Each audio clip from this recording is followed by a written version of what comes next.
भगवद गीता हिंदू धर्म का एक महत्वपूर्ण और दिव्य ग्रंथ है जो महाभारत के भीष्म पर्व में स्थित है। यह 700 श्लोकों का संवाद है जो भगवान श्री कृष्ण और अर्जुन के बीच हुआ था। गीता का संवाद कुरुक्षेत्र के युद्ध भूमि पर हुआ, जब अर्जुन युद्ध में भाग लेने को लेकर असमंजस में थे और उन्होंने युद्ध से भागने का निर्णय लिया। इस समय भगवान श्री कृष्ण ने उन्हें उपदेश दिया जो जीवन के विभिन्न पहलुओं पर आधारित है। भगवद गीता में भगवान श्री कृष्ण ने अर्जुन को जीवन के गहरे और महत्वपूर्ण विषयों पर शिक्षाएं दी, जैसे 1. धर्म ड्यूटी। गीता में भगवान श्री कृष्ण ने अर्जुन को यह समझाया कि हमें अपने कर्तव्यों का पालन बिना किसी स्वार्थ के करना चाहिए, क्योंकि यह मानव जीवन का उद्देश्य है। 2. कर्म एक्शन। गीता में श्री कृष्ण ने कर्मयोग की शिक्षा दी।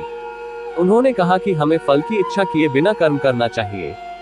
कर्म करते हुए मन को शांति और समर्पण की अवस्था में रखना चाहिए। 3.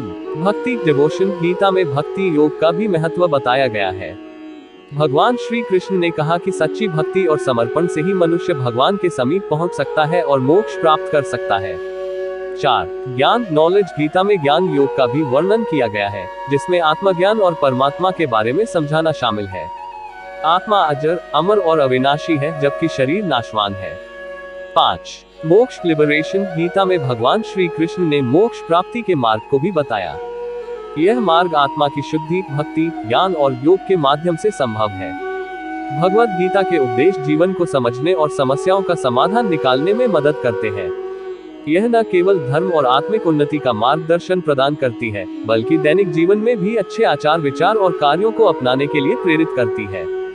गीता का संदेश यह है कि हमें अपने जीवन में सही मार्ग पर चलकर निस्वार्थ भाव से कार्य करते हुए भगवान के प्रति विश्वास और भक्ति बनाए रखनी चाहिए।